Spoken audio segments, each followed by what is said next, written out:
The sunset painted the Montana sky in violent shades of crimson and gold as the wagon creaked slowly up the mountain path. Pine Ridge stood silhouetted against the fading light, its jagged peaks bearing witness to countless stories etched into this rugged frontier. Inside the wagon, William Abbott ran his weathered hand along the worn leather of his saddlebag, his eyes reflecting the same fiery determination that had carried him through his 65 years of life. There are moments in a man's life, Thomas, when his worth is measured like cattle at auction, William said to his 12-year-old grandson seated beside him. The boy looked up with curious eyes, drinking in his grandfather's words like precious water. This is the story of a girl and a cow, and how the cheapest bargain ever made turned out to be priceless. William pulled out his Winchester 1873, the metal still gleaming despite decades of use. His fingers traced the lever action with practiced reverence. See this, Thomas? They called it the gun that won the West. 24-inch octagonal barrel, 1 in 40-inch twist for accuracy at 400 yards. Holds 15 rounds of 44-40 ammunition. He worked the lever with fluid precision, the mechanism clicking with satisfying authority. But it wasn't just the gun that shaped this land. It was the men and women who carried them and the choices they made when facing impossible odds. Thomas ran his finger along the wooden stock, feeling the small notches his grandfather had carved into the grain. What are these marks, Grandpa? Each one tells a story, son. This one, William pointed to a deep groove near the trigger guard, was the day I defended our homestead from rustlers back in '49. And this, he indicated another mark, more delicate than the rest, was the day your grandmother agreed to marry me, despite knowing what she was getting into with a frontier man. The boy traced a final notch near the butt of the rifle. And this one? William's eyes softened. That's from the day your mother was born. Some victories don't require bullets, Thomas. The wagon jostled over a rocky patch, momentarily interrupting the conversation. As they rounded a bend, the full expanse of the valley came into view, a patchwork of golden grasslands and dark pine forests stretching to the horizon. Is that when your story begins, Grandpa? With a gun? William shook his head, his eyes distant with memory. No, son, it begins with a woman sold for less than livestock. Your great-grandmother, Sarah Miller. The old man's voice dropped to a reverent whisper as he began the tale that had shaped 3 generations of their family. Bitter Root Valley, 1845. The country was still reeling from the financial panic of '37. Land values had collapsed. Banks foreclosed on farms that had been in families for generations. A loaf of bread cost 5 cents. But that was a fortune for families who'd lost everything. A man was lucky to earn 50 cents for a full day of backbreaking labor. Many headed west seeking a second chance, carrying everything they owned in a single wagon. The mountain path faded away, replaced by William's vivid recollection of a different time, a harder time when America was still finding its identity in the blood and sweat of its pioneers. 19-year-old Sarah Miller stood in the doorway of her uncle's cabin, her faded blue dress hanging loosely on her thin frame. Orphaned after her parents succumbed to the typhoid epidemic that had swept through their settlement 3 years prior, Sarah had been living with her uncle Victor Blackwood, a man whose gambling debts grew faster than the weeds in his neglected fields. The cabin itself was a testament to Victor's indifference. Chinking between logs had fallen away, letting in drafts that made winter nights nearly unbearable. The roof leaked in 3 places. The small plot that should have provided vegetables was overgrown with thistles. Despite Sarah's efforts to maintain some semblance of order, poverty and neglect marked every corner of the property. That morning, she had overheard Victor speaking with a man in town. $278 owed to Marcus Holloway, the local banker. In modern currency, nearly $10,000, a ruinous sum that threatened to send Victor to debtor's prison. Get your things, Victor ordered, not meeting her eyes as he hitched the horses to their ancient wagon. Only what you can carry in one sack. Where are we going? Sarah asked, though something in her stomach already knew. She had seen the way Victor looked at her lately, calculating, as though measuring her worth against his mounting problems. James Harrington needs someone to keep house at his place up in the mountains. I've arranged for you to stay there. The words hung between them, their true meaning unspoken but understood. Sarah had been sold or traded or loaned, the distinction mattering little in the end. She packed her meager belongings, 2 dresses, a hairbrush that had belonged to her mother, a small tin of dried mint leaves that helped her sleep, and the worn Bible that had recorded her family's births and deaths for 3 generations. The journey to the mountains took the better part of a day. As they climbed higher, the air grew crisp with pine. The valley flora gave way to hardier mountain varieties. Scrub juniper and lodgepole pine clung to rocky outcroppings. Elk thistle dotted meadows that appeared suddenly between dense stands of forest. Victor spoke little, occasionally taking swigs from a flask hidden in his coat. Sarah watched the valley of her childhood recede behind them, growing smaller with each turn in the road, until it disappeared entirely around a bend. James Harrington's cabin appeared just as the light began to fade, a solid structure built against the elements, nestled in a small clearing with mountains rising at its back. Unlike Victor's neglected homestead, this building spoke of careful craftsmanship and regular maintenance. The logs were tightly fitted, properly chinked against mountain winters. A stone chimney, expertly laid without mortar in the old way, rose from the right side. Smoke curled from it, carrying the scent of wood smoke and something else, something like solitude given physical form. The man who emerged at the sound of their approach stood tall and broad-shouldered, appearing older than his 40 years. His beard was neatly trimmed but streaked with gray. His eyes the color of winter sky, clear but cold. He wore the practical garb of a mountain man, buckskin jacket worn smooth at the elbows, canvas trousers tucked into high boots that showed signs of regular mending, a Hawken. 50 caliber rifle leaned against the doorframe within easy reach, not as a threat, but as a natural extension of life in the wilderness. "Evening, Harrington," Victor called with false cheer. "Brought what we discussed." James Harrington said nothing as his eyes moved from Victor to Sarah, then to the spotted dairy cow tied to the back of the wagon. His gaze revealed nothing, but something in the set of his jaw suggested he was weighing more than just the value of the trade before him. "The cow is sound," Victor continued, patting the animal's flank. "Good milker, worth every penny of what we agreed." "And the girl?" James finally spoke, his voice rough from disuse. Victor waved dismissively. "My niece, decent enough worker when properly motivated. She can cook, clean, mend clothes, whatever needs doing." Sarah kept her eyes on the ground, shame burning her cheeks. She had expected many things from this meeting, but not the strange mix of anger and pity that flashed across James Harrington's face. "The papers," James said, extending his hand. Victor produced a folded document from his coat pocket. "Deeds all there, just like I promised. 40 acres of good valley land, signed over to you. A fair exchange for taking the girl and the cow off my hands." Sarah's head snapped up. This was more than a simple trade of service for shelter. Victor was giving away land, something that he never parted with easily. But as James unfolded the document, studying it with careful scrutiny, Sarah caught something in his expression, a wariness that suggested he knew more than he let on. "Everything seems in order," James said finally, tucking the paper inside his coat. "The cow and the girl for the deed." He reached into his pocket and pulled out a small leather pouch, which he tossed to Victor. "Something extra for your trouble." Victor caught it, the jingle of coins bringing a greedy smile to his face. Without a backward glance at Sarah, he climbed onto his wagon and snapped the reins. The sound of creaking wheels faded into the gathering darkness, leaving Sarah alone with a stranger and the bitter knowledge that her value amounted to 1 dairy cow and a suspicious land deed. "Come inside," James said, his tone neither kind nor cruel, simply matter of fact. "Night it gets cold up here." The cabin's interior surprised Sarah. It was simple but meticulously maintained. A stone fireplace dominated one wall, its flames casting dancing shadows across hewn log walls.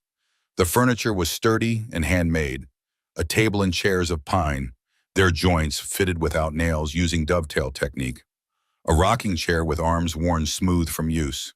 Shelves filled with practical items arranged with military precision. Everything had a purpose, a place. No luxuries, but no squalor either. A spinning wheel sat in one corner, gathering dust, as though waiting for hands that would never return.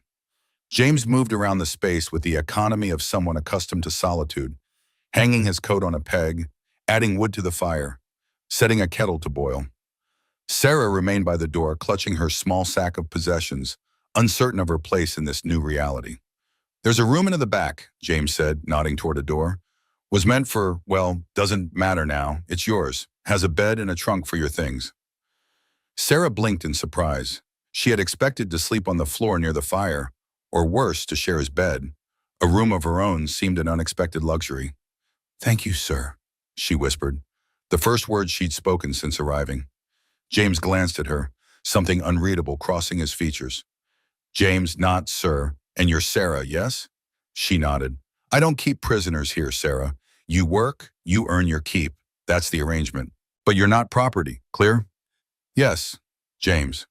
He poured hot water into a cup and pushed it toward her, along with a small tin of tea leaves.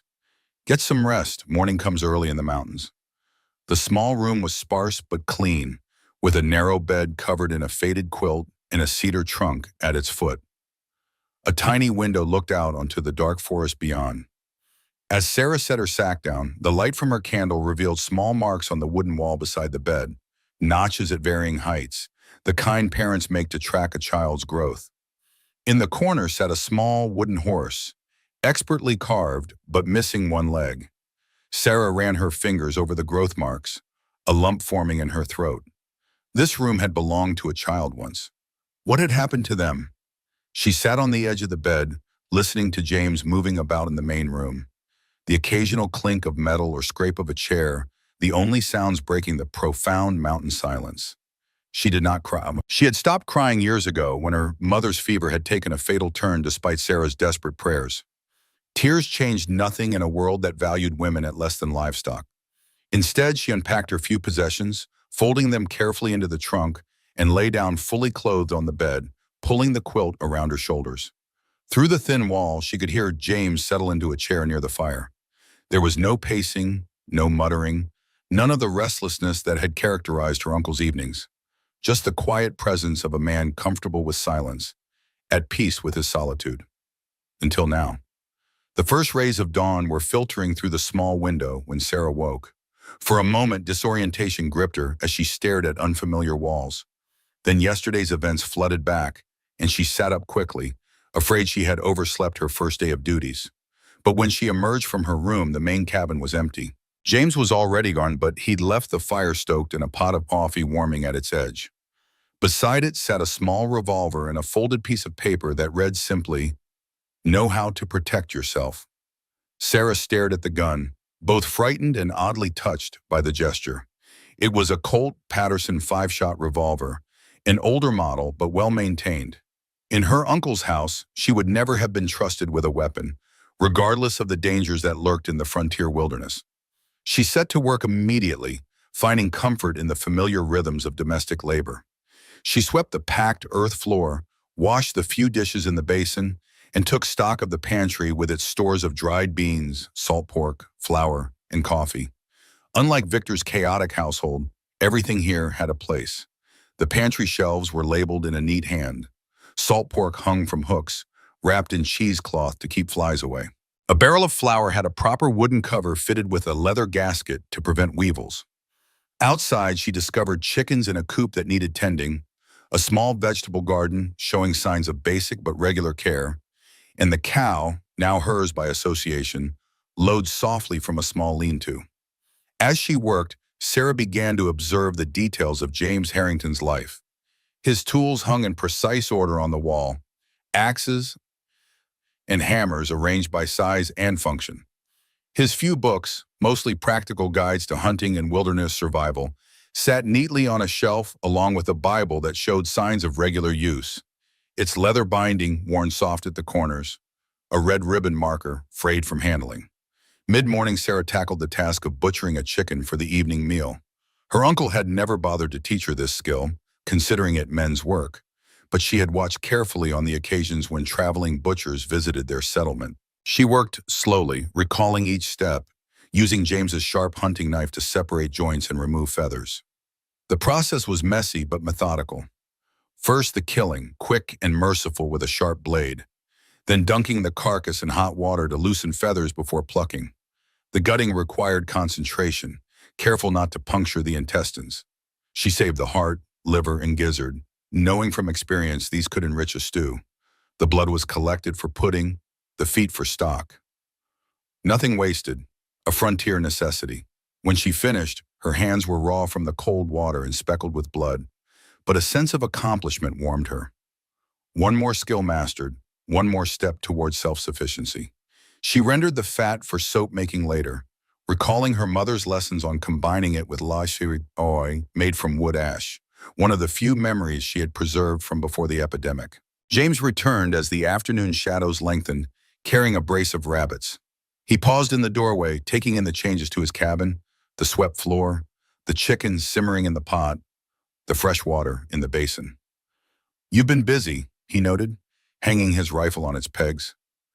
"Yes," Sarah replied simply, uncertain whether he approved or resented her imprint on his space. But he just nodded, moving to clean his rabbits outside. "For tomorrow's stew," he explained. "Good work with the chicken." That night they ate in near silence, the only sounds the scrape of spoons against bowls and the occasional pop from the fire. It wasn't an uncomfortable silence, Sarah realized, simply the quiet of two people accustomed to keeping their thoughts to themselves. Days passed in similar fashion. Sarah learned the rhythms of mountain life, rising before dawn, working through the daylight hours, retiring as darkness fell. James would often be gone from sunup to sundown, returning with game or fish, occasionally with supplies from his trap lines. When present, he worked constantly, mending equipment, curing hides, splitting wood for the coming winter. She learned that different tasks required different approaches. Preserving food demanded precision. Too little salt in the meat and it would spoil. Too much smoke on the fish and it would turn bitter.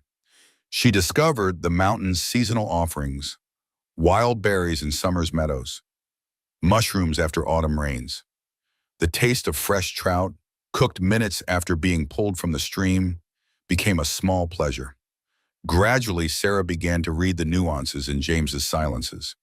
There was the comfortable quiet of a man absorbed in his tasks, the watchful quiet when he scanned the horizon for signs of weather or visitors, and occasionally, most often in the evenings, a heavier silence that seemed filled with memories. One afternoon, while James was away, Sarah ventured into the storage shed behind the cabin, looking for more soap fat. Among the tools and supplies, she discovered a small wooden box pushed far back on a high shelf. Curiosity overcoming propriety, she opened it to find a daguerreotype of a woman with a solemn smile, holding a small boy of perhaps 4 or 5 years. Beside it lay several letters addressed to "My beloved James," signed simply Elizabeth. The letters spoke of ordinary things, the boy's growing vocabulary, a garden thriving, repairs to the cabin roof. Elizabeth's penmanship was elegant but practical, her words affectionate without sentimentality. The final letter was dated August 17, 1840, ending with, "Thomas asks daily when his father will return from hunting. We count the days. Come home to us soon." Sarah quickly closed the box, feeling like an intruder in a private grief.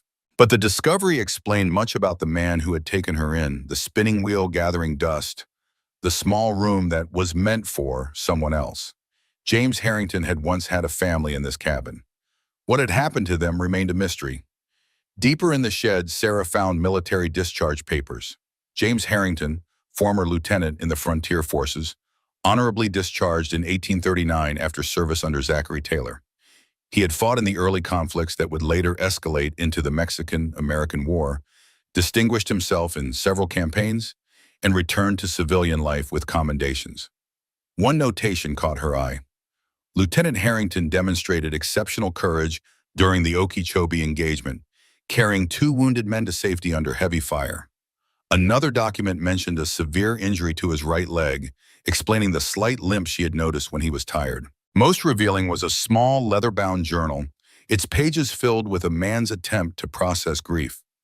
The entry, dated September 3, 1840, written in a shaky hand, told of returning from a week-long hunting trip to find his cabin burned to the ground, his wife and son trapped inside. The words were spare, but devastating. "I was not here, they are gone, God forgive me." When James returned that evening, Sarah said nothing of her discoveries. Instead, she served the rabbit stew she prepared and retreated to her small room earlier than usual, feeling the weight of unsaid words hanging in the air between them. The first visitor to the cabin came 3 weeks after Sarah's arrival. She was hanging laundry on a line strung between 2 pine trees when she heard hoofbeats approaching. Fear momentarily seized her. Memories of Victor's promises to come check on her, rising like bile in her throat. But the man who appeared on horseback was a stranger, elderly with a kind face weathered by sun and wind. "Morning, miss," he called, staying mounted a respectful distance away. "Samuel Foster. I trade with James every month or so. Is he about?" "He's checking his north trap line," Sarah replied cautiously. "Expected back by sundown." Samuel nodded, dismounting stiffly. "Mind if I wait? Brought supplies he ordered last time." Sarah hesitated, then gestured toward the cabin. "There's coffee inside."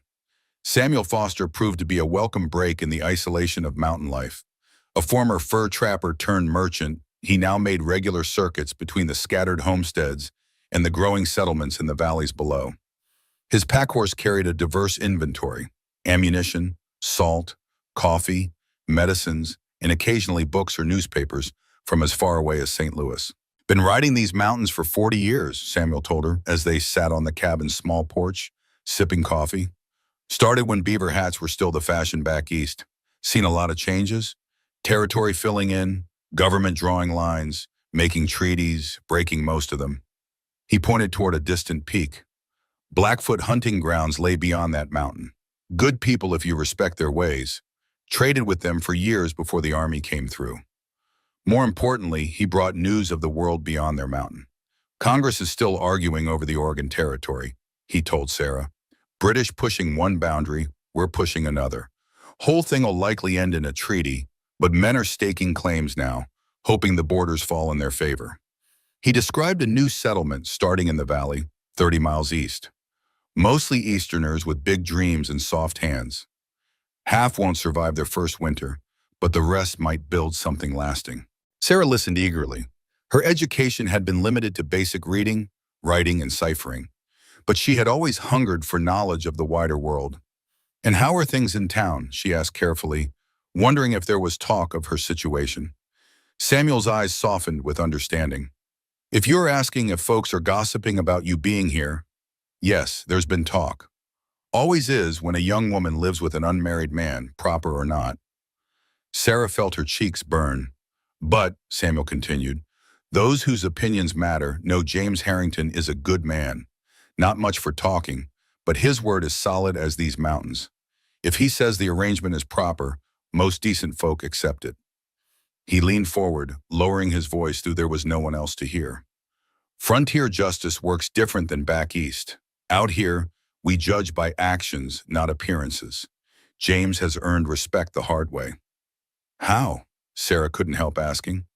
Winter of 41 was brutal. Wolves were starving, coming down into the valley, taking livestock, even attacked a child. James tracked the pack through 3 feet of snow, killed the alpha pair, led the rest away from settlements. Man can track anything that leaves a mark on this earth. "And Victor?" she finally asked. "My uncle? Been drinking heavily down at Jensen's saloon, throwing your name around some when he's deep in his cups." Samuel paused, choosing his words carefully. "I'd wager you're safer up here than down there, miss." He shifted topics, asking about the garden, offering advice on which vegetables would survive the altitude. They talked of practical matters: how to predict weather from cloud patterns, which berries were safe to eat, how to keep bears away from livestock. "You need to understand the law of the land," Samuel explained. "Not the government's law, but nature's. Winter is the true governor here. You respect it, prepare for it, or you don't survive it." When James returned at dusk, he showed no surprise at finding Samuel there, greeting the older man with a nod that passed for warmth from him. "Brought your supplies," Samuel said, gesturing to his pack horse, "and that book on beekeeping you wanted." The two men unloaded the goods, speaking in the shorthand of longtime associates about prices, conditions of trails, movements of game. Their conversation was sparse but informative, the language of men who valued information over idle talk. "Blackfoot moved their hunting camp north of Eagle Creek," Samuel noted. "Chief Broken Hand said to tell you the South Passes are open to you still." "Good to know," James replied. "Had trouble with my northeast traps. Something taking the bait but not triggering the mechanisms." "Wolverine likely," Samuel suggested. "Clever devils. Try setting a false bait 3 feet from the real trap." Sarah prepared a larger dinner than usual, secretly pleased to have company and conversation to break the monotony. She noticed how the men's conversation flowed more easily around practical matters. The best wood for specific tools, techniques for tanning different hides, predictions about winter's arrival based on animal behavior. As they ate, Samuel spoke directly to what had been unspoken. Sarah seems to be settling in well here, James. James glanced at her, then back to his plate. She works hard, no complaints. Girl deserves better than what her uncle arranged, Samuel said bluntly. Trading her off like that, spreading rumors about her being, well, unsound in some ways to justify it. Sarah froze, her spoon halfway to her mouth. What rumors? Samuel looked uncomfortable. Nothing that bears repeating, miss. Just the kind of talk a man spreads when he's trying to excuse treating someone poorly. Later, after Samuel had departed to make camp further down the mountain, Sarah found herself alone with James by the fire. The old trader's words hung between them, demanding acknowledgement. What did he mean? She finally asked. About rumors Victor spread? James stared into the flames for so long, Sarah thought he might not answer. When he finally spoke, his voice was carefully neutral. Your uncle told people you were barren, that no man would want you for a wife because you couldn't bear children. Made it easier to explain why he was sending you away, I suppose. The truth hit Sarah like a physical blow. In their community, a woman unable to have children was considered less valuable, damaged in some fundamental way. It explained the pitying looks from townswomen, the lack of marriage prospects despite her age, all of it a lie to serve Victor's purposes. I never gave him reason to think that, she whispered.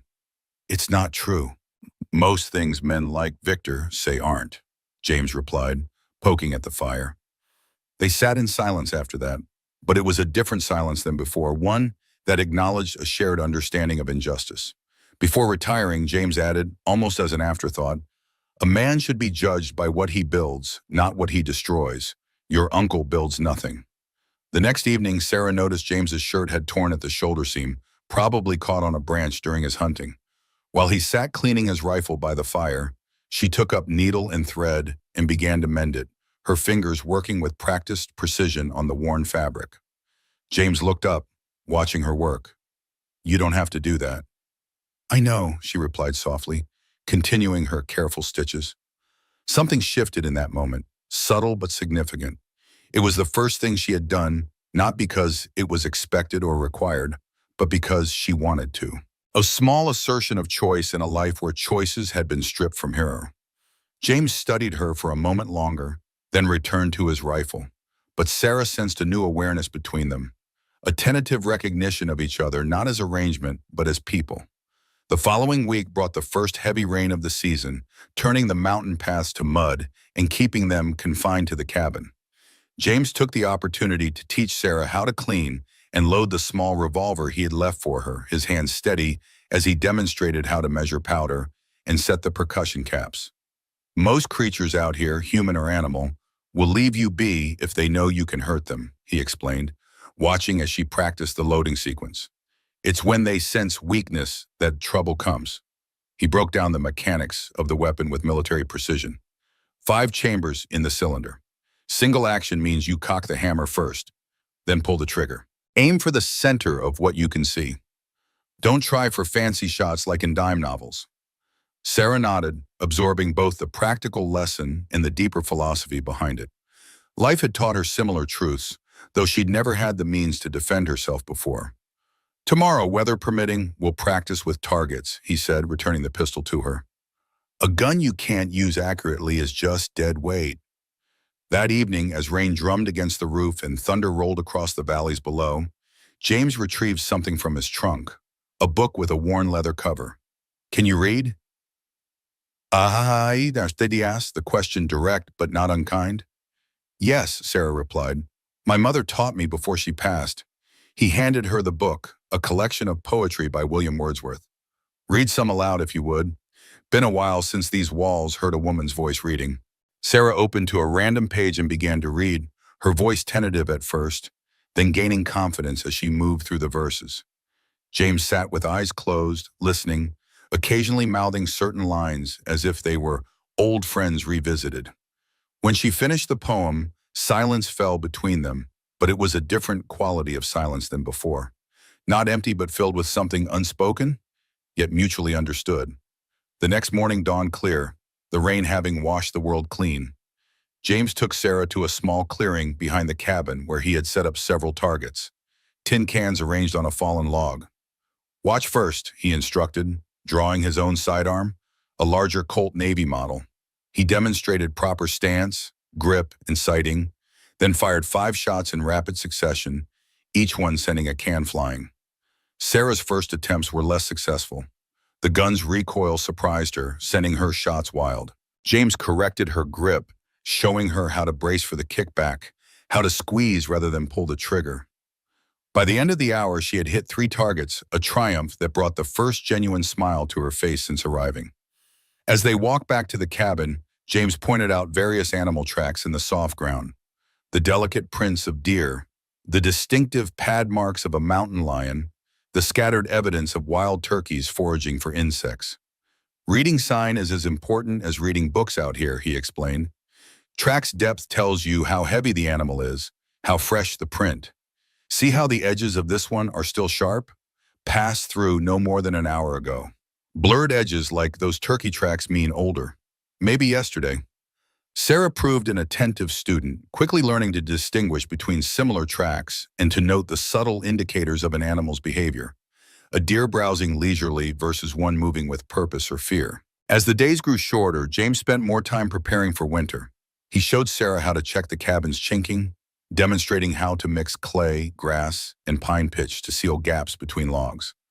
They smoked additional meat, stored root vegetables in the cool cellar beneath the cabin floor, and gathered extra firewood. Through it all, Sarah found herself watching James when he wasn't aware. The way his hands, rough from years of labor, could perform delicate tasks with surprising gentleness. The slight limp that became pronounced when he was tired, but which he never acknowledged or complained about.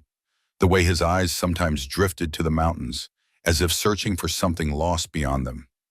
Outside, the cow that had been traded alongside her lowed softly in the lean-to, seeking shelter from the cooling evening air. James had been calling it Liberty, with a touch of irony that wasn't lost on Sarah. "Appropriate name," she commented one evening as they watched the animal graze in the small paddock.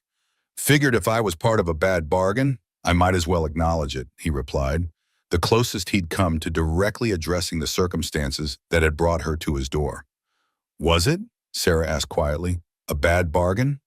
James looked at her, really looked at her, perhaps for the first time, not as property, not as obligation, but as a person standing before him with her own worth independent of any transaction. "Jury's still out on that, I'd say." And in that moment, with the mountain air growing crisp around them and the first stars appearing in the darkening sky, Sarah felt something shift within her, a small spark of hope that perhaps her worth wasn't measured by the price Victor had accepted for her, but by what she might yet become. The cow called Liberty loud again, and this time Sarah thought she heard not complaint, but a kind of contentment, an acceptance of new circumstances that, while not chosen, might still offer unexpected possibilities. Much like her own situation on this remote mountaintop, with this solemn man who had, knowingly or not, offered her something her own bloodkin had denied her. Dignity. Spring came to the mountains like a hesitant visitor, first touching the lower slopes with gentle fingers of green, then slowly climbing upward as the days lengthened. The snow retreated to shadowed ravines and north-facing slopes, leaving behind a riot of alpine wildflowers that transformed the landscape. Sarah stood in the small garden plot behind the cabin, her sleeves rolled up above her elbows, the morning sun warming her face. 6 months had passed since her arrival, and the thin, frightened girl who had stepped from Victor's wagon was gone, replaced by a woman who moved with purpose and confidence. Her hands, once soft from indoor work, were now calloused and strong. Her skin had bronzed from days spent outdoors, and her body had grown lean and muscular from mountain labor. But the most profound changes were invisible. The way she held her gaze steady instead of lowering it, the straightness of her spine, the quiet certainty in her decisions. James emerged from the tree line carrying an armful of split wood. He paused, watching her work for a moment before approaching. The winter had changed him too, in subtle ways. The rigid silence that had once stood between them had softened into something more comfortable. He spoke more, though never unnecessarily, and occasionally she caught the ghost of a smile when he thought she wasn't looking. "Ground's ready for planting," Sarah said, gesturing to the carefully tilled soil. "Earlier than last year, I'd wager." James nodded, depositing the wood beside the cabin. "Weather patterns shifting. Old-timers in the valley say it means a wet summer ahead. Good for the crops, at least." Sarah wiped her brow with the back of her hand. "I found wild onions by the East Creek. Thought we might add them to the garden." "Good eye," James replied. "Might teach you to track properly this season. Reading the land's as important as working it." In the following days, James began Sarah's education in wilderness lore, showing her how to distinguish between the tracks of different animals, how to determine their age and direction, how to predict their behavior from subtle signs. They walked the perimeter of his property, James pointing out landmarks, identifying plants and their uses, noting the paths animals took through the forest. "Yarrow stops bleeding," he explained, kneeling beside a cluster of feathery white flowers. "Crush the leaves, pack them against the wound. This one," he indicated a different plant with purple blooms, "helps fever. Steep the flowers, drink as tea." Sarah absorbed everything, asking questions that revealed a sharp intellect long denied proper nourishment. She learned to read the sky for weather, to find north without a compass, to recognize the subtle differences between edible mushrooms and their poisonous lookalikes. "You have good instincts," James remarked one afternoon, as she correctly identified the age and direction of a deer trail. "Better than most men who have spent their lives in these mountains." Coming from James, it was high praise indeed. Sarah felt a flush of pride warm her cheeks, a sensation so unfamiliar she almost didn't recognize it. Their days fell into a rhythm, mornings spent on essential chores, afternoons devoted to improving the homestead or learning new skills, evenings passed in quiet companionship by the fire. James taught Sarah to shoot with increasing accuracy, to set snares for rabbits, to smoke meat for preservation. In return, she brought order and comfort to his rustic existence, transforming the cabin from mere shelter to something approaching a home. On a clear morning in late April, Sarah was gathering herbs near a small creek when a voice startled her. "Careful where you step, girl. Water hemlock looks mighty similar to wild carrot this time of year." Sarah turned to find a woman watching her from the shade of a tall pine. She was perhaps 50, with iron gray hair pulled into a practical braid and eyes that missed nothing. Her dress was simple but well made, and a leather satchel hung from one shoulder. "I wasn't planning to eat them," Sarah replied, straightening. "Just gathering mint and yarrow." The woman stepped forward, extending a hand rough with calluses. "Claire Morgan, midwife and healer to these parts, you must be the girl James took in." "Sarah Miller," she confirmed, accepting the handshake. There was strength in Claire's grip and something else, an assessment, as though the touch alone told her something about Sarah's constitution. "Been meaning to check on you," Claire said matter-of-factly.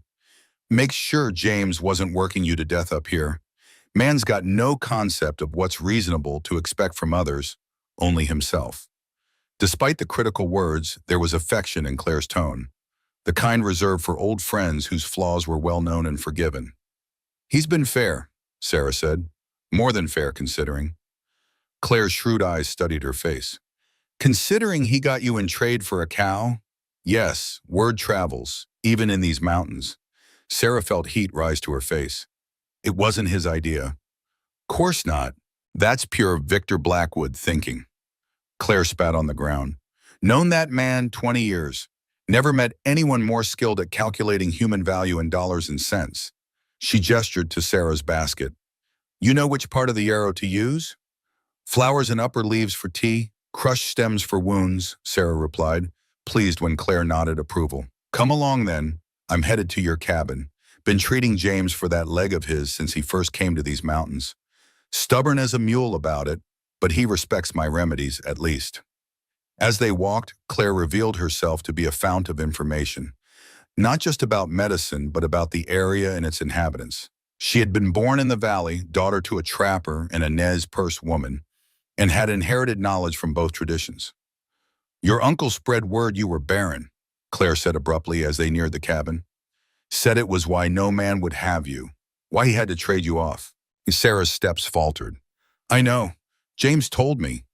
Pure fabrication, Claire snorted. Victor wanted to justify selling off his own kin. Nothing wrong with your womb, girl. I've delivered enough babies to know fertile stock when I see it. The blunt assessment made Sarah flush again, but Claire continued without noticing. It's a powerful weapon, that kind of lie. Makes a woman doubt her own worth, her own body's wisdom. Seen it before. Men trading off women by claiming they're damaged goods. She shook her head. Victor's done it before, you know. Arranged positions for at least 2 other girls. Cousins of yours, weren't they? Sarah stopped walking. Melissa and Jane? He said they'd gone to work for families in Helena. Claire's expression softened. Oh, child, they were sold same as you, just without the pretense of a cow in the bargain. Melissa ended up at a place that makes yours look like paradise. Jane, last I heard, was sent further west to some logging camp in Oregon Territory. The revelation hit Sarah like a physical blow. She'd written letters to her cousins, care of the addresses Victor had provided, never receiving replies. She'd assumed they were too busy with their new lives to maintain contact. Now the full pattern of Victor's actions emerged, more calculated and sinister than she'd imagined. At the cabin, they found James repairing a leather harness on the porch.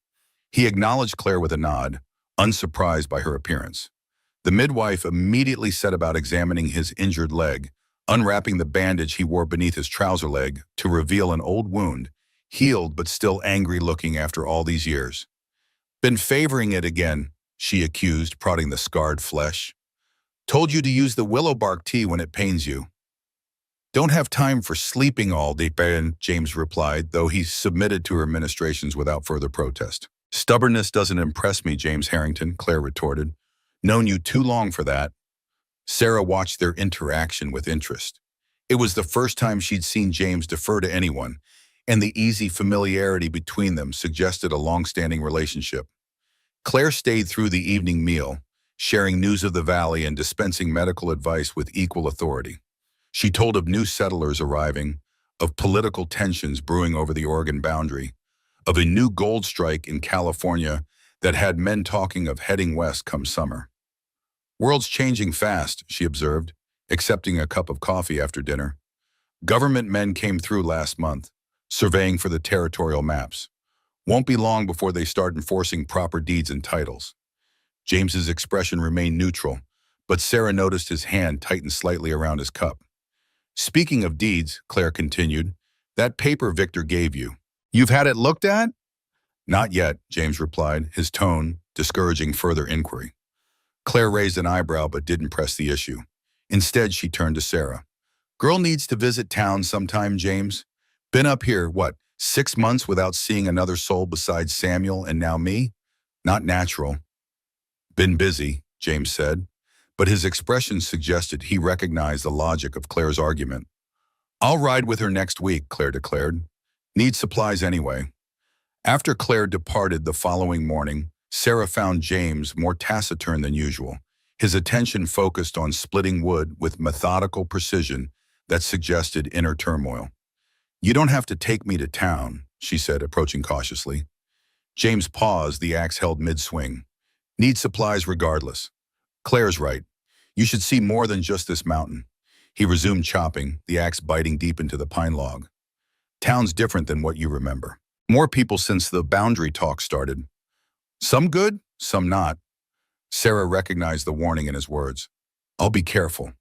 James nodded once, then added, almost as an afterthought, your uncle's still there. Runs a saloon now with Holloway's backing. Been telling stories about you, about me. The information settled like a stone in Sarah's stomach. She'd known Victor wouldn't simply disappear, but hearing he'd established himself more firmly in the community was unsettling. And the mention of Holloway, the banker to whom Victor had owed money, suggested a deeper connection than she'd realized. What kind of stories? She asked, though she suspected the answer. James rested the axe head on the chopping block. The kind men tell to justify treating people like property. Claims I bought you outright.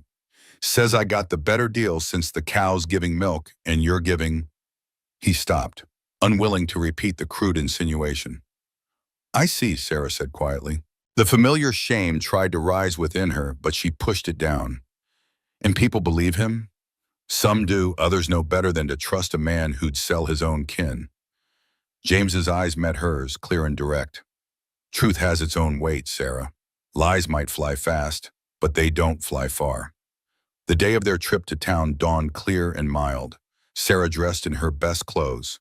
A blue calico dress she'd mended and altered over the winter, and a shawl Claire had left for her. James saddled 2 horses, including one she'd been learning to ride over the past months. Stay close, he instructed as they started down the mountain trail. Keep your eyes open. Town's grown since you last saw it. The settlement of Silverton had indeed changed dramatically. Where once a handful of buildings had clustered around a dusty crossroads, now a proper main street extended for several blocks. New construction was evident everywhere. A hotel with actual glass windows, a large mercantile, a brick building bearing the sign First Bank of Silverton in freshly painted letters. People moved purposefully along wooden sidewalks, the population having swelled with fortune seekers headed west, and settlers staking claims in anticipation of favorable boundary settlements. Sarah felt conspicuous as they rode down the main street, aware of glances and whispers following their progress. They tied their horses outside the mercantile, and James handed her a small leather pouch. For whatever you need, meet back here in 2 hours. Sarah stared at the money, startled by the trust implied. Thank you.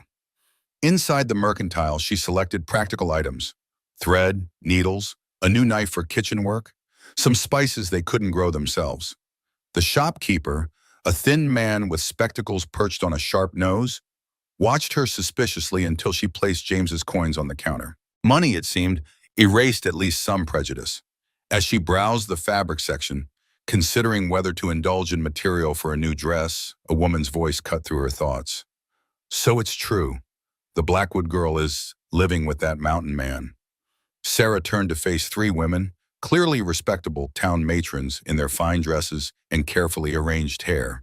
The one who had spoken looked Sarah up and down with unconcealed disdain. Mrs. Holloway, Sarah acknowledged, recognizing the banker's wife. Mrs. Peterson, Mrs. Davis. Shameless, Mrs. Peterson murmured to her companions, loudly enough to be overheard, parading around town as though it's a proper arrangement. Sarah felt her cheeks flush, but she lifted her chin and met their gaze directly. I earn my keep honestly, which is more than some can say. Mrs. Holloway's eyes narrowed. Your uncle has explained the circumstances. A decent woman would have sought proper employment in town, not isolated herself with a man of questionable character. My uncle sold me for a cow, Sarah replied, keeping her voice level despite the hammering of her heart. His explanations are worth exactly what he values me at. She turned back to the fabric, fingers trembling slightly as she selected a bolt of sturdy cotton. The women departed in a rustle of disapproval, but Sarah sensed victory in the encounter. 6 months ago, she would have cowered before their judgment. Today, she had spoken her truth without flinching. Her next stop was the apothecary, where Claire had instructed her to purchase specific supplies. The proprietor, Dr. Henderson, proved to be a sympathetic soul, treating her with professional courtesy as he filled her order. Claire Morgan is the finest healer in the territory, he confided as he measured herbs into paper packets. Half the children in this valley were delivered by her hands, including my own son. She seems very knowledgeable, Sarah agreed. More than knowledgeable. She combines traditional medicine with scientific understanding. We collaborate often. He studied Sarah with kind eyes. You're staying with James Harrington, I understand. Sarah nodded cautiously. Good man. Saved my boy during that blizzard 3 winters back. Carried him 4 miles through waist-deep snow when the lad got lost hunting. The doctor sealed the last packet with wax. Don't mind the gossips, Miss Miller. Those who matter judge by actions, not appearances. Heartened, Tara completed her errands and headed back to the mercantile to meet James. She found him engaged in conversation with a tall, official-looking man wearing a sheriff's badge. Sarah, this is Sheriff Watson, James introduced as she approached. Sheriff, Sarah Miller. Miss Miller, Watson tipped his hat, his expression neutral but respectful. James was just informing me of your arrangement at his homestead. It's a fair one, Sarah replied. I work, and I have shelter and security in return. Watson nodded. Territories changing. Laws that were once flexible are becoming more codified. Proper documentation matters now. James's expression remained impassive. We've discussed it. Good. Watson adjusted his belt. Your uncle's been making noise about legal guardianship, claims you are not of age to make your own arrangements. Sarah felt a chill despite the warm day. I'm 19, which means he technically has guardian rights until you're 21 or married, under territorial law at least. Watson's eyes showed a hint of sympathy beneath his official demeanor. Just so you're aware. Is he planning to exercise those rights? James asked, his voice deceptively calm. Not officially, yet. Watson glanced around before continuing quietly. But he's been meeting regularly with Holloway at that new saloon of theirs. Something's brewing there, and it concerns your land. Harrington. James nodded once, a gesture of thanks for the warning. We'll bear it in mind. As they rode back toward the mountains, Sarah processed the day's events. The town's judgment, Victor's continued machinations, the sheriff's warning, all of it cast a shadow over the security she'd begun to feel. The deed Victor gave you, she said finally as they climbed the steeper part of the trail. It's not legitimate, is it? James looked at her, measuring his response. No, it's a forgery. Good one, but a forgery nonetheless. Land belongs to the Nez Perce, technically, though the government's trying to change that with treaties. So why accept it? Why take me in at all? James was silent for a long moment, the only sound the steady rhythm of hoofbeats on the packed earth trail. I knew your father, he said finally. Matthew Miller was a good man, helped me when I first came to this territory. When I heard his daughter was being treated as property, he shrugged, the gesture containing multitudes. Seemed like a debt that needed repaying. Sarah absorbed this revelation, this connection she'd never known existed. And Victor, did you know what he was planning?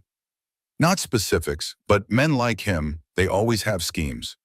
James adjusted his hat against the afternoon sun. Victor and Holloway want my land because it controls the watershed for the North Valley. Without access to that water, their planned development can't succeed. The deed was meant to trick you into claiming land you had no right to, Sarah realized. Then they could report you to the territorial authorities. James nodded, impressed with her quick understanding. And in the confusion, established their own claim while I was dealing with legal troubles. Using me as the bait, Sarah concluded bitterly. You weren't bait, Sarah. You were collateral damage. His eyes met hers, unexpectedly gentle. Some men see people as means to an end. Others see them as ends in themselves. They rode in silence for a while, each lost in thought as the trail wound higher into the mountains. The valley spread out below them, a patchwork of newly plowed fields and wild meadows. The town a small collection of structures now, its significance diminished by distance. What will you do about Victor and Holloway? Sarah asked as their cabin came into view. James considered the question carefully. For now, nothing. They made their move. I didn't react as expected. They'll try something else eventually. His calm assessment of the situation reassured her. James Harrington was not a man easily outmaneuvered or intimidated. Still, the knowledge that Victor was actively working against them cast a pall over the peace she'd found on the mountain. That night, as they sat by the fire after dinner, a spring storm moved in from the west. Rain lashed against the windows, and thunder rolled across the peaks with such ferocity that the cabin seemed to tremble. Sarah found herself watching the door nervously, half expecting Victor to materialize like a demon from the darkness. James noticed her unease.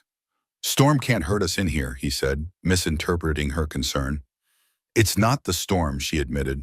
Seeing Victor's influence in town today, knowing he's still plotting, it feels like I never truly escaped him. James set aside the trap he'd been mending. Fear's natural, but remember, you're not the same girl he traded away. You've grown stronger, more capable. Have I? Sarah wasn't sure. The confident woman who had stood up to the town matrons seemed distant now, replaced by the frightened niece who had always been at Victor's mercy. When you first came here, you wouldn't meet my eyes, James said quietly. Wouldn't speak unless spoken to, moved like someone expecting a blow at any moment. He gestured toward her hands, now calloused and capable. Now you can shoot straight, track game, survive winter in the mountains. You're not the same person, Sarah.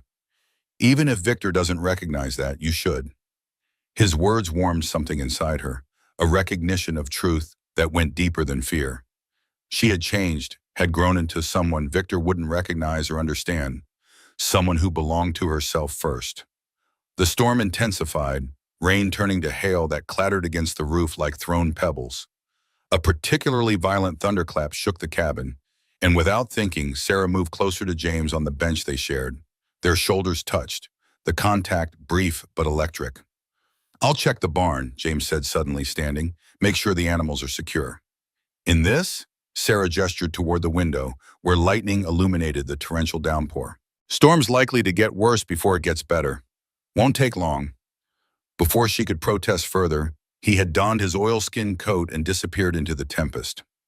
Sarah paced anxiously, watching through the window as lightning revealed glimpses of James making his way to the small barn where they kept the horses in liberty. 10 minutes passed, then 20. Concern grew to worry, then to fear. Something was wrong. James knew the mountain and its weather patterns too well to be caught unawares. She grabbed her own coat and a lantern, bracing herself before stepping into the fury of the storm. The wind nearly knocked her off her feet, driving rain horizontally into her face with stinging force. Lightning split the sky in jagged patterns, momentarily turning night to harsh blue-white day. In those flashes, Sarah could see that the barn door had come loose from its top hinge and was swinging violently, threatening to tear free completely. She pushed forward, mud sucking at her boots, the lantern flame guttering desperately behind its glass shield.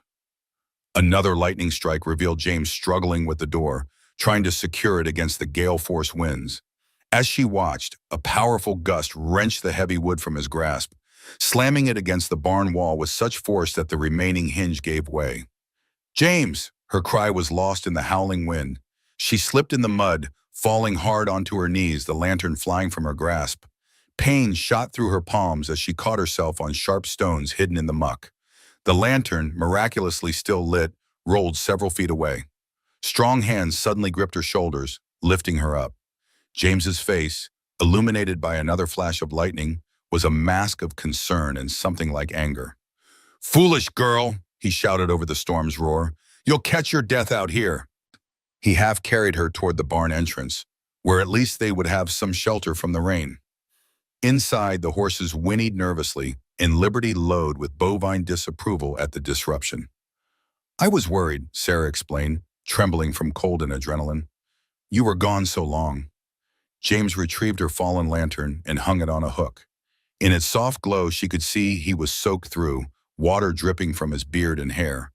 Without a word, he removed his oilskin coat and draped it around her shoulders. The garment was wet on the outside, but still held his body heat, enveloping her in unexpected warmth. "The door broke free," he explained, gesturing to the damaged wood now propped against the wall. "Had to make sure it wouldn't blow away entirely. We'll need it come morning." He guided her to a hay bale, then turned his attention to calming the nervous horses. His movements were efficient and gentle, his voice a low murmur of reassurance that seemed to soothe the animals despite the continuing storm. Sarah watched him, suddenly aware of the tableau they presented. Man and woman taking shelter from a tempest, surrounded by the simple presence of animals and the honest scent of hay and earth. There was something primeval about it, something that reached back to the earliest human experiences. "I told you before," James said, turning back to her once the horses were settled. "This land isn't kind to people who care too much." The statement hung between them, weighted with meaning beyond its simple words. Sarah looked up at him, rain dripping from her hair onto her cheeks like tears. "And yet," she said softly, "you still care." James stared at her, something shifting in his expression. Some wall crumbling that had stood firm until this moment. He took a step toward her, then stopped, conflict evident in every line of his body. "Sarah," he began, then fell silent, as if her name alone contained all he could safely express. The storm seemed to pause in that moment, the thunder rolling away into the distance, the rain softening to a gentle patter against the barn roof. In that brief respite, something changed between them. Some understanding reached without words. James moved to check the barn door again, his back to her as he spoke. "Storm's passing. We should return to the cabin while we can." But neither of them moved immediately. Sarah remained seated on the hay bale. James stood with his hand against the damaged door, and between them stretched a connection as palpable as a physical thread. Yes, she finally agreed. We should go back. Yet even as they made their way through the mud and diminishing rain to the cabin's warm sanctuary, Sarah knew they had crossed a threshold from which there was no return. Not a declaration, not even an acknowledgement, but a recognition, impossible to ignore or forget. The morning after the storm dawned bright and clear, the world washed clean of dust and tension. They worked together to repair the barn door, James showing Sarah how to reset the hinge pins and reinforce the wood where it had split. Their conversation remained practical, focused on the tasks at hand, yet Sarah was acutely aware of a new current running beneath the surface. Each accidental touch of hands, each shared glance held meaning it hadn't before. They moved around each other with heightened awareness, like dancers learning a new pattern. As spring deepened into summer, Sarah found herself watching James when he wasn't looking, noticing details she'd overlooked before. The way sunlight caught in his beard, turning the strands of gray to silver. The careful precision of his hands, whether cleaning a rifle or whittling a piece of kindling. The rare, transformative power of his smile on the few occasions it appeared. For his part, James seemed to find more reasons to remain close to the cabin. Tasks that had previously taken him away for full days were completed in hours. He began teaching Sarah more complex skills: how to read the night sky for navigation, how to set a broken bone, how to negotiate the steepest mountain paths. One evening, as they sat on the porch watching fireflies rise from the meadow grasses, James spoke of his past more openly than ever before. "Elizabeth and I met in St. Louis," he said, his voice soft with memory. "Her father was a merchant, mine a blacksmith. Different worlds entirely, but she saw something in me worth believing in." Sarah listened, hardly daring to breathe lest she interrupt this unprecedented confidence. "We came west in '38 after my discharge. Built this cabin together, log by log. Thomas was born the following spring." A ghost of a smile touched his lips. Boy had his mother's eyes, her curiosity about everything. Never stopped asking questions. "What happened?" Sarah asked gently, though she had pieced together much of the tragedy already. James stared out at the darkening forest. "I was hunting, 5 days' journey north. Basin wolf pack had been growing bold, taking livestock. Settlement offered bounty, and we needed the money." His hands tightened on the arms of his chair. "Lightning strike, middle of summer, no rain for weeks. Forest went up like tinder." His voice grew rough. "By the time I returned, there was nothing left but ashes." Sarah reached across the space between them, resting her hand on his arm. "I'm sorry, James." He nodded once, acknowledging both her sympathy and the inadequacy of words in the face of such loss. Rebuilt the cabin exactly as it was. Somehow that seemed important, to preserve what we'd created together. They sat in silence as darkness claimed the valley, each lost in thought.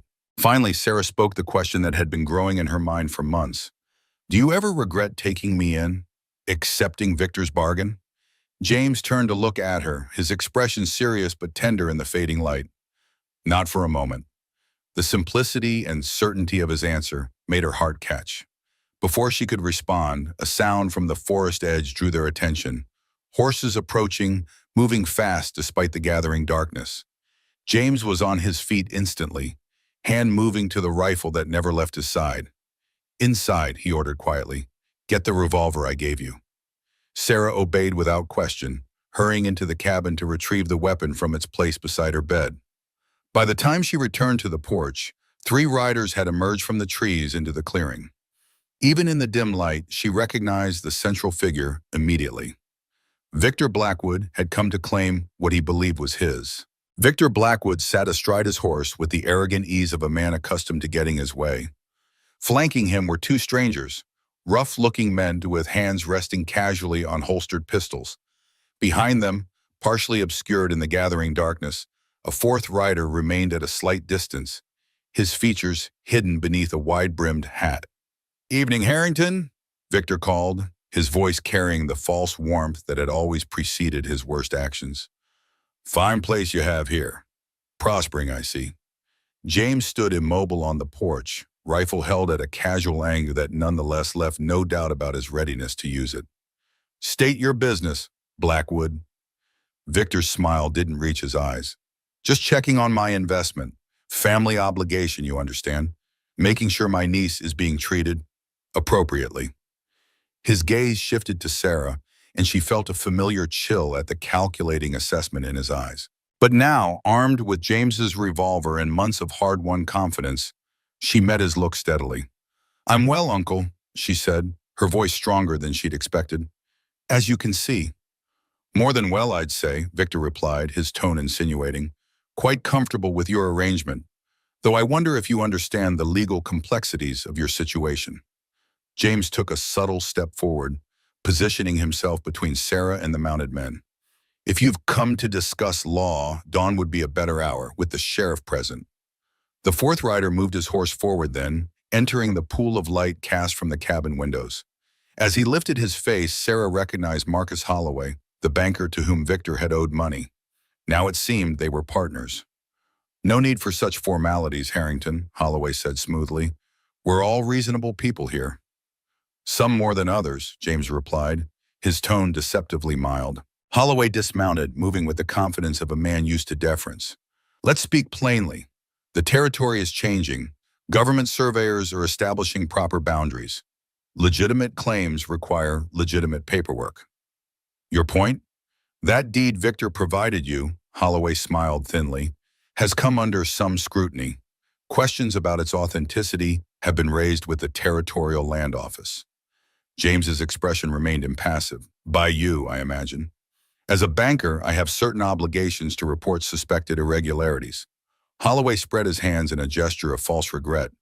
"If the deed is proven false, you'd be occupying this land illegally, a serious offense under the new territorial statutes." Sarah watched James carefully, sensing the tension coiled within him despite his outward calm. These men had come prepared for confrontation, possibly violence. The two riders flanking Victor had spread out slightly, establishing clear firing positions should matters escalate. "Again," James said, "a matter best discussed with proper authorities present." Victor gave an exaggerated sigh. "Always so proper, Harrington. But there's a simpler solution." He nodded toward Sarah. "The girl. She's not legally of age. As her guardian, I have certain rights regarding her placement and welfare." The true purpose of their visit crystallized with terrible clarity. "You're using me to threaten James," Sarah said, anger displacing fear, "to force him off his land." "Not at all," Victor countered smoothly. "I'm exercising my legal responsibility toward a minor in my care.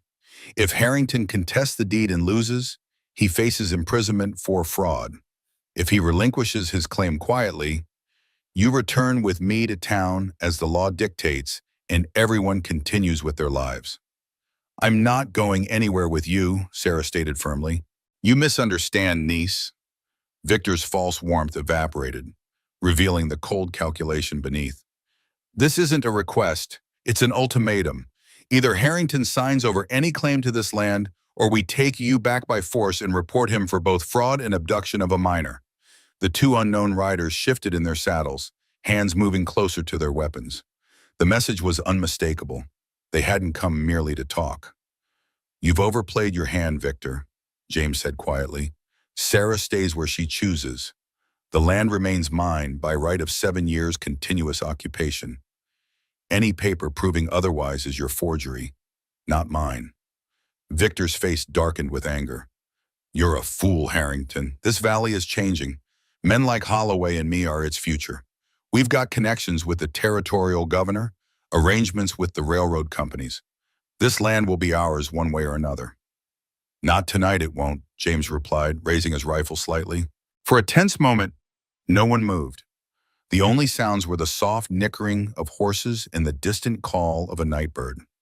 Then Holloway placed a restraining hand on Victor's arm. "We've made our position clear," he said smoothly. "Think on it, Harrington. We'll return in 3 days for your decision. The sensible choice would be to avoid unnecessary complications." With that thinly veiled threat, they wheeled their horses and rode back into the darkness, the sound of hoofbeats gradually fading into silence. Only when they were well away did James lower his rifle. Inside, he said quietly. They might circle back. Once the door was bolted behind them, Sarah released a shuddering breath she hadn't realized she'd been holding. They mean to take everything, don't they? The land, my freedom. James moved about the cabin with swift efficiency, checking windows, positioning weapons within easy reach. His actions spoke of a man familiar with threat assessment, drawing on military training long dormant but never forgotten. They'll try, he acknowledged, voice grim. Victor's been planning this since the day he brought you here. The forged deed was meant to compromise me legally, while you were intended as leverage. What will we do? Sarah asked, struggling to keep panic at bay. James paused in his preparations, truly looking at her for the first time since the confrontation began. What do you want to do, Sarah? The question caught her off guard. Throughout her life, what she wanted had rarely been a consideration. Decisions were made for her, paths chosen without her consent. Yet here was James in the midst of crisis asking for her choice. I want to stay, she said firmly. This is my home now. I won't let Victor take that from me again. Something softened in James's expression. Then we stand our ground. And they spent the night in tense vigilance, taking turns watching from the windows, though no further intrusion materialized. As dawn broke, James outlined his plan. I'll ride to town, speak with Sheriff Watson. He needs to know what's happening. He began gathering supplies for the journey. You'll stay here, keep the rifle close. If they return before I do, fire a warning shot. They won't risk open confrontation without Holloway's backing. Let me come with you, Sarah urged. Together we'd have a better chance if we're ambushed. James shook his head. Someone needs to protect the homestead. You're a better shot now than most men in the territory. A ghost of a smile touched his lips. Trust your abilities, Sarah. I do. That simple statement of faith meant more than any elaborate reassurance. She nodded, accepting both the responsibility and the compliment it represented. Before James departed, he hesitated at the door, looking back at her with an intensity that made her breath catch. Whatever happens, remember this land is rightfully yours as much as mine now. You've earned it with every day's work, every skill learned, every challenge faced. With those words, he mounted his horse and rode down the mountain trail, soon disappearing around a bend. Sarah watched until he was out of sight, then set about fortifying the cabin as best she could. She moved the heavy table against the door, positioned ammunition near each window, filled water buckets in case they were besieged. The day stretched endlessly, each sound from the forest causing her to reach for the rifle.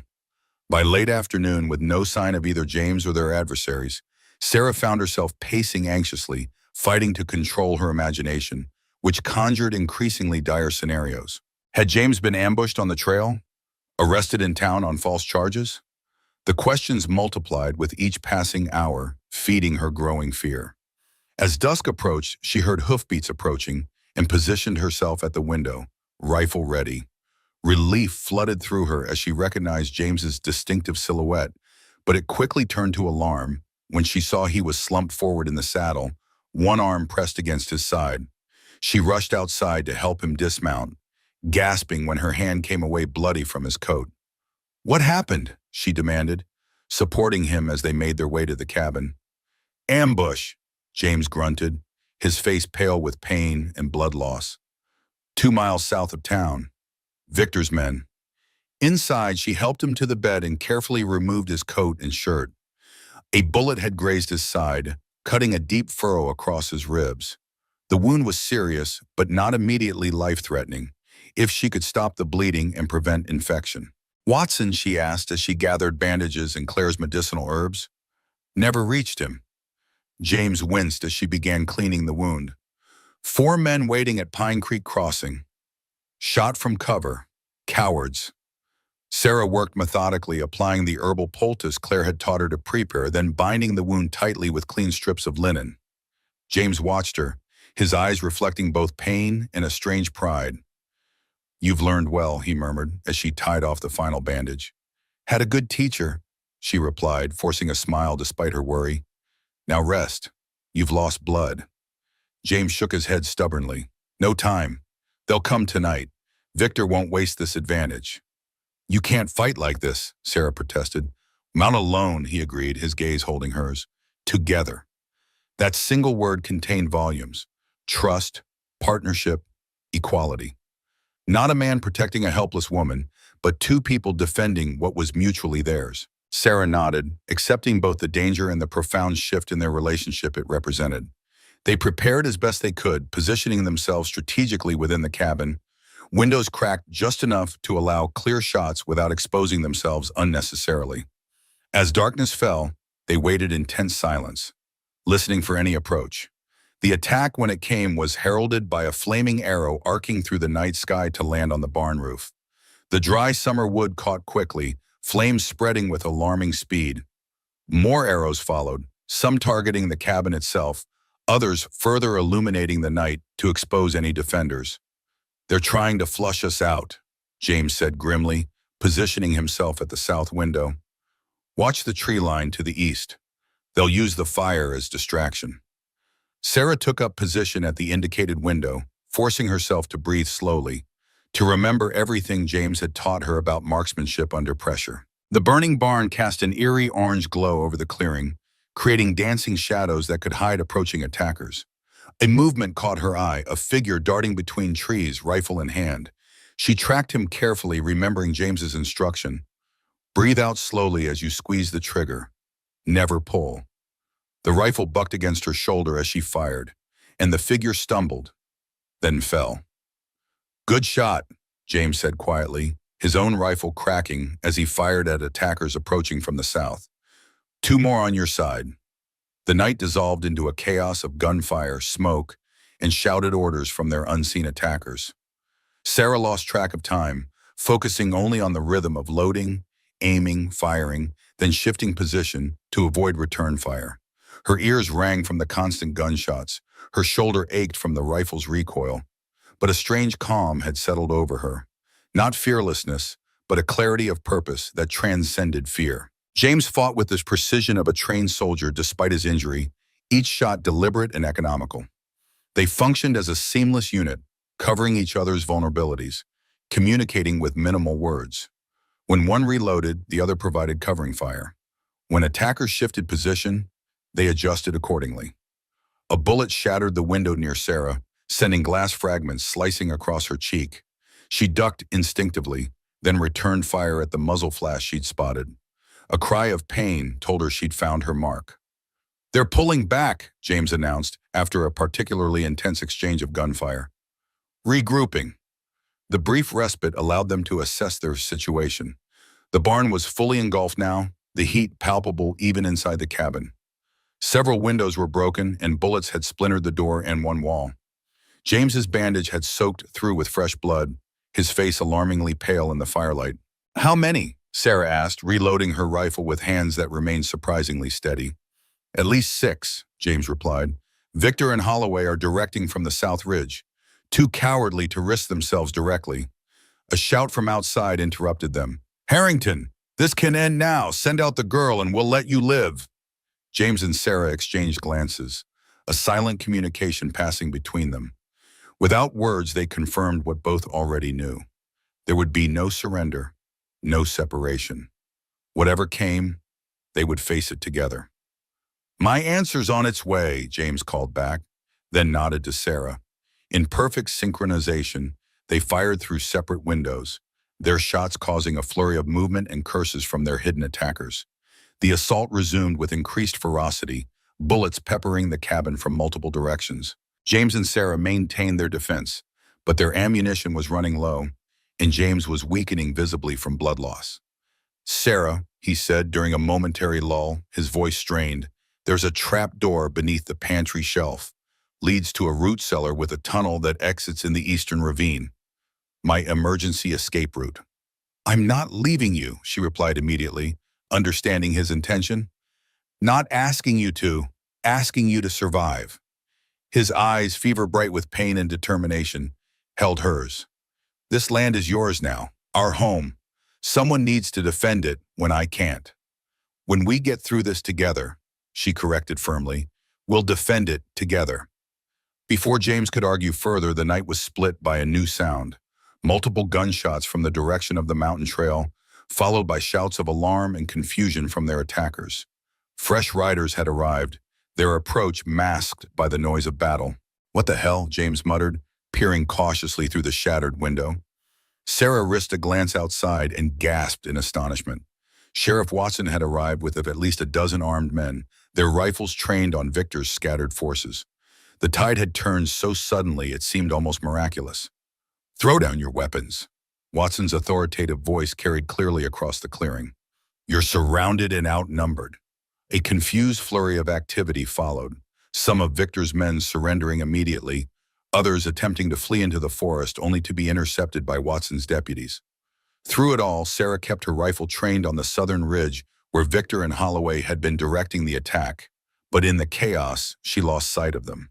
When the shooting finally stopped, Watson approached the cabin cautiously. "Harrington, Miss Miller, you folks all right in there?" "We're alive," James called back, his voice weaker than before. "James is wounded," Sarah added, helping him to a chair as reaction began to set in, her own limbs suddenly trembling with the aftermath of fear and exertion. Watson entered carefully, surveying the bullet-riddled interior with a professional eye before focusing on their condition. "Got here as fast as I could. Claire Morgan rode into town 2 hours ago, said you might be in trouble. Seems she spotted Victor and his men heading this way while she was gathering herbs on the south ridge." "Claire," James murmured with a faint smile. "Always did have perfect timing." "Where are Victor and Holloway?" Sarah asked urgently. Watson's expression darkened. "Holloway we caught trying to flee south. Victor," he hesitated. "Victor took a bullet in the exchange. Doc's with him now, but it doesn't look good." The news struck Sarah with unexpected force. Despite everything, Victor was still her blood kin, the last connection to her parents and former life. She felt no grief exactly, but a complex emotion she couldn't immediately name. "And the others?" James asked, wincing as he shifted position. "5 in custody, 2 wounded besides Victor, 1 dead." Watson shook his head grimly. "Damn mess, all of it. Land disputes aren't supposed to end this way." While Watson's men secured the prisoners intended to the wounded, Claire arrived to treat James and Sarah. Her skilled hands redressed James's bullet wound, applying fresh poultice and clean bandages. "Stubborn fool," she muttered as she worked. "Should have come to me straight after the ambush." "Didn't have time," James replied weakly. "Always time for proper medicine." Claire turned her attention to the glass cuts on Sarah's face. "These won't scar if tended correctly." "You're lucky." Lucky wasn't the word Sarah would have chosen for their situation, but as she looked around at the damaged cabin that had nevertheless withstood the assault, at James who was wounded but alive, at the community that had rallied to their defense, she recognized that fortune had indeed favored them in ways that mattered most. Dawn was breaking when Watson returned from his rounds. "Holloway's confessed everything," and he reported. "The forged deed, the plot to seize your land for development once the railroad survey is complete, even admitted to bribing 2 territorial officers." "And Victor?" Sarah asked quietly. Watson's expression said everything before his words confirmed it. "Passed about an hour ago. I'm sorry, Miss Miller." Sarah nodded, absorbing the news with a strange numbness. The man who had sold her, threatened her, and ultimately tried to kill her was gone. She felt neither joy nor sorrow, only a solemn recognition that a chapter had closed. "What happens now?" she asked. "Justice happens," Watson replied firmly. "Holloway and his men will stand trial for attempted murder, fraud, and conspiracy. With his confession and multiple witnesses, conviction is certain." He turned to James, who sat propped against pillows, his face drawn with pain, but his eyes alert. "As for your land claim, it stands legally under squatters' rights in continuous occupation. I've already wired the territorial office to confirm your title." "And Sarah?" James asked, his concern evident. Watson smiled slightly. "Miss Miller's legal status is somewhat complicated by her age, but given the circumstances and the lack of any remaining guardian, I believe the court will recognize her independence, especially with the testimony of respectable citizens like Claire Morgan regarding her capability and situation." The following weeks passed in a blur of recovery and rebuilding. The community that had come to their aid during the attack continued to support them afterward. Men from town helped repair the bullet-damaged cabin and rebuild the barn. Women brought food, medicine, and practical assistance as James slowly regained his strength and Sarah processed the tumultuous events. Victor was buried in the town cemetery with minimal ceremony. Sarah attended briefly, not out of sentiment, but from a sense of completing unfinished business.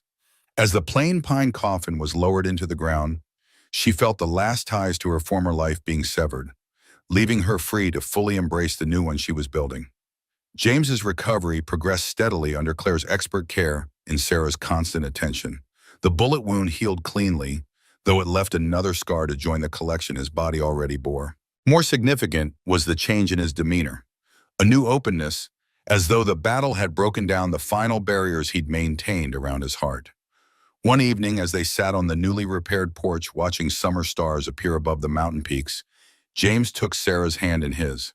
"I've been thinking," he said, his voice containing none of its usual reserve. "About us, about the future." Sarah's heart quickened, but she remained silent, giving him space to continue. "What happened here?" He gestured toward the land where they had made their stand. "It changed things, made me see what I've been denying." "Which is?" she prompted gently when he paused. "That life doesn't end with loss, that new beginnings are possible." His eyes met hers, vulnerable yet determined. "Sarah, I'm asking if you would consider a more permanent arrangement between us. A proper marriage." Though she had begun to hope for such a possibility, the actual proposal still left her momentarily speechless. James misinterpreted her silence, his expression growing uncertain. "I understand if you need time to consider, or if you'd prefer a younger man with fewer scars." "James," she interrupted, squeezing his hand, "I don't need time, and I don't want anyone else to." The smile that transformed his face then was like sunrise breaking over the mountains. Powerful, illuminating, rare enough to be precious. "Is that a yes?" "Yes," Sarah replied simply, her own smile matching his. "Yes to all of it. Marriage, this land, our future together." The ceremony took place in late summer, a simple affair witnessed by their closest friends, Claire Morgan, Sheriff Watson, and a handful of others who had proven their loyalty during the crisis. They exchanged vows beneath the ancient pine tree that stood sentinel at the edge of their property, its endurance a fitting symbol for the resilience of their bond. As autumn painted the mountains in brilliant hues of red and gold, Sarah made another discovery, one that completed the circle of renewal in their lives. The morning sickness came first, then the subtle changes in her body that confirmed what Claire later verified with quiet satisfaction. "Strong heartbeat," the midwife pronounced after examining Sarah. "Healthy in every way. Due in spring, I'd say." When Sarah shared the news with James, his reaction was everything she could have hoped for. Wonder, and a protectiveness tempered by respect for her strength. "A child," he whispered, placing his hand gently against her still flat abdomen. "Our child." The words held particular significance for them both. For James, who had lost a son and never expected to be given a second chance at fatherhood. For Sarah, who had been cruelly labeled barren to justify her mistreatment. This new life growing within her was more than just their future. It was the final refutation of all the lies that had been told about her worth. Winter came early that year, blanketing the mountains in deep snow that isolated their homestead from the outside world. But unlike previous years, the cabin was filled with warmth that went beyond the crackling fire. They spent the long evenings planning for spring, for the child, for the expanded garden, an additional room they would build onto the cabin. James carved a cradle from cedar wood, his hands creating in joy what they had once built in grief. Sarah sewed tiny garments from fabric she had carefully saved, each stitch an act of love and anticipation. Together, they transformed their dwelling from a mere shelter into a true home, designed not just for survival, but for a family's growth and happiness. On a clear April morning, with snow still clinging to the highest peaks, but wildflowers beginning to dot the lower meadows, Sarah's labor began. Claire had moved to the cabin 2 weeks earlier in preparation, bringing her expertise and calm presence to guide them through this final transition. The birth was difficult but uncomplicated, Sarah's strength and determination carrying her through hours of intense labor.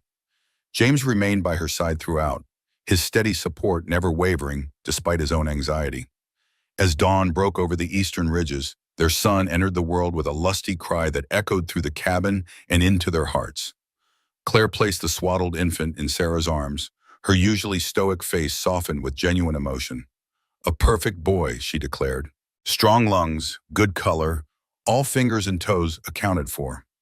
Sarah gazed down at the tiny face, overwhelmed by feelings too profound for words.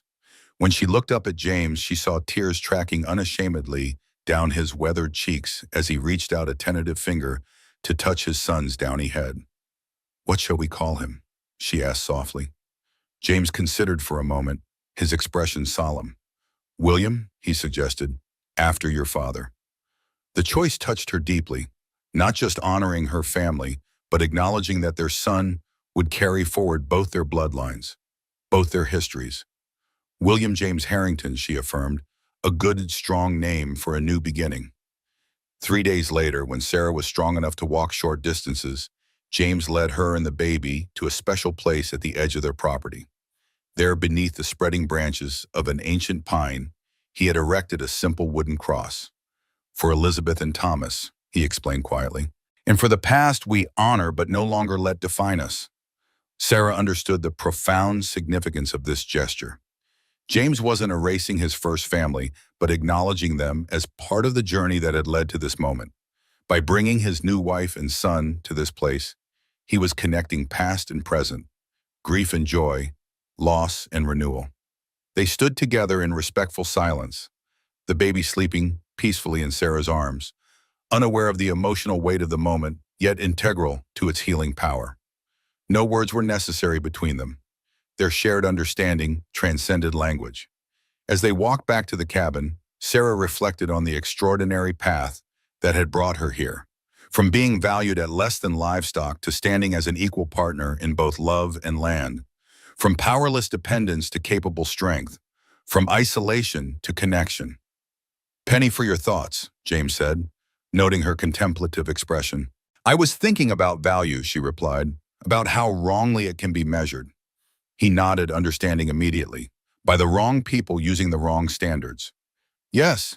She looked down at their sleeping son, then up at the man who had seen her worth when others had dismissed it. "But also how the true measure of a person isn't in what others are willing to pay for them, but in what they're willing to stand for themselves." James smiled, the expression now coming more naturally to him. "You've always been priceless, Sarah. I just had the good fortune to discover it first." As they reached the cabin, their home, their sanctuary, their future, the spring sun emerged fully from behind the eastern peaks, bathing the world in golden light. Liberty, the cow whose presence had once symbolized Sarah's degradation, grazed peacefully in the new grass, her bell tinkling softly in the morning breeze. Sarah paused, struck by the perfect symmetry of the moment. "From such a bitter beginning," she murmured. "Who could have imagined such sweetness?" "That's the miracle of new chances," James replied, his arm encircling her shoulders as they gazed at their shared kingdom. "They're waiting everywhere, if we're brave enough to recognize them." And in that moment, with her husband beside her and her child in her arms, Sarah knew with absolute certainty that her true value had never been in question, only temporarily unseen, like gold beneath the surface, waiting for the right person to recognize its gleam. 80 years later, as William Abbott concluded his tale, his grandson Thomas stared up at him with wonder and understanding beyond his 12 years. "So great-grandmother Sarah was really traded for a cow?" the boy asked, his young face solemn in the fading light. "She was," William confirmed, his aged hand patting the Winchester rifle that had protected his family for generations. "But what began as the worst kind of bargain became the greatest blessing. My father James and my mother Sarah built something precious on this mountain. Not just a homestead, but a legacy of seeing true worth in each other." The wagon crested the final hill, and below them spread the expanded Harrington property, now a prosperous ranch with multiple buildings, green pastures, and the original cabin still standing at its heart, preserved as a testament to where it all began. "Remember this, Thomas," William said as they began their descent toward home. "The world will try to put a price on everything and everyone, but the true value of a person isn't measured in dollars or deals or even deeds to land. It's found in courage, in kindness, in the willingness to stand firm for what matters most." The boy nodded solemnly, his hand reaching out to touch the notches on the rifle's stock, each one marking a moment when that principle had been tested and affirmed throughout their family's history. "I'll remember, Grandpa," he promised. "I'll remember."